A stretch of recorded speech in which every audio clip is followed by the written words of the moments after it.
Labis ang sakit na nararamdaman ni Gina Ompad sa pagpanaw ng kanyang 11 taong gulang na apo na si AJ Bautista. Ayon sa mga doktor ng Valenzuela Medical Center, dengue ang ikinamatay ni AJ. Paniwala ng kanilang mga kaanak, nagka-dengue ang bata matapos turukan ng unang dose ng Dengvaxia vaccine noong Agosto. Biyernes nitong nakaraang linggo nang dumaing daw ng pananakit ng ulo at lalamunan si AJ. Kinabukasan, isinugod na siya sa ospital. Pagdating dito, dumugo daw po yung ilong. Yun ang kwento ng anak ko.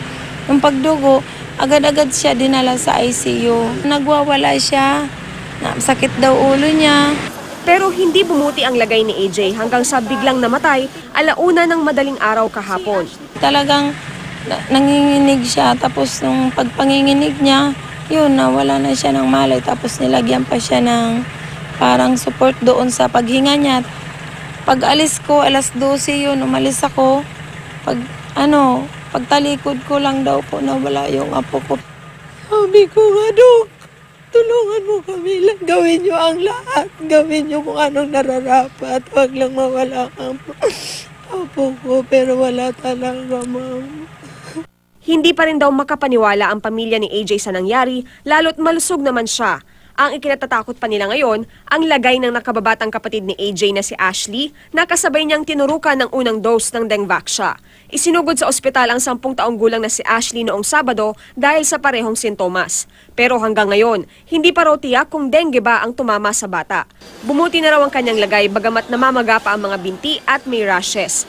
Inilipat si Ashley sa Philippine Children's Medical Center kaninang madaling araw. Giit ng mga kaanak ni na AJ at Ashley, kailangang may managot sa nangyari sa kanila.